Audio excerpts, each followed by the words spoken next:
నమస్కారం అండి. ఇప్పుడు మనకి రైతన్న మీకోసం అనేది ప్రోగ్రాం ఈ రోజు నుండి మొదలైంది.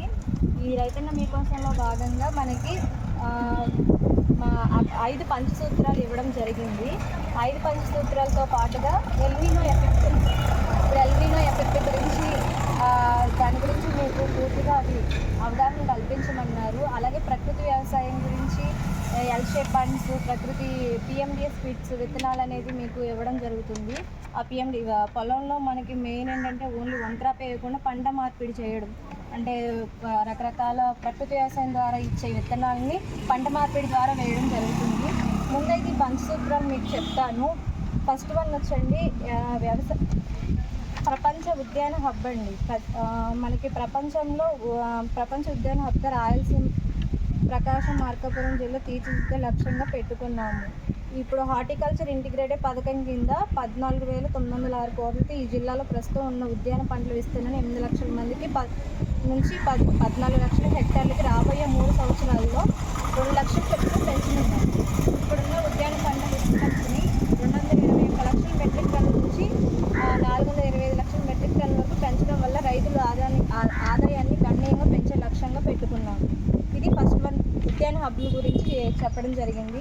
తర్వాత నెక్స్ట్ వన్ 90% సబ్సిడీపై బిందు తుంపర సేద్యం, అంటే డ్రిప్ స్ప్రింక్లర్ ఇరిగేషన్. మ్యాక్సిమం మనకి ఇటువైపు ఉండదండి, కానీ దానివల్ల చాలా లాభాలు ఉన్నాయని చెప్పేసి ఇప్పుడు దీనిలో కూడా సబ్సిడీ ద్వారా మనకి 90% సబ్సిడీ ఇవ్వడం జరుగుతుంది.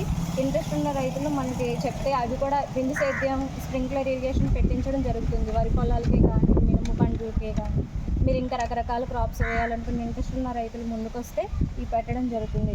తర్వాత దేశంలో తొలి సమగ్ర కోకో సిటీ. మనం వరి పొలం గురించి చెప్పండి మేడం. వరి ఇప్పుడు వరి పంటకు వచ్చేసి మేము విత్తనాలు ఇవ్వడం జరుగుతుంది. స్టార్ట్ అయిందమ్మా విత్తనాలు ఇస్తున్నారా సార్? 12, 24 మరియు 13, 18 విత్తనాలు వచ్చాయి. విత్తనాలు ఉన్నాయండి అందుబాటులో. మొన్న జీలుగా జలుము పిల్లిపెసర అనేది వచ్చింది, ఆల్రెడీ అందరూ తీసుకున్నారు. ఇప్పుడు ఈ విత్తనాలు కూడా మీకు ఇవ్వడం జరుగుతుంది. ఎవరికైనా కావాలంటే ఆ రైతు సేవా కేంద్రానికి వస్తే మనకి అక్కడే ఉన్నాయి ఆ విత్తనాలు అందుబాటులో, అవి కూడా ఇవ్వడం జరుగుతుంది. తర్వాత మీకు ప్రకృతి వ్యవసాయంలో మెయిన్ ఏంటంటే మనకి తరుకుటూరు విలేజ్లో మనకి ప్రకృతి వ్యవసాయం చాలా రకాలుగా పండిస్తున్నారు. ఓన్లీ ఆవు మూత్రం, ఆవు పేడ ద్వారా పండించిన పంట నుండి వచ్చే విత్తనాలే కానీ ఏ పురుగు మందు వాడకుండా, ఒక యూరియా కూడా యూజ్ చేయకుండా విత్తనాలు అందుబాటులో వాళ్ళకి ప్రకృతి వాళ్ళు ఇస్తున్నారు.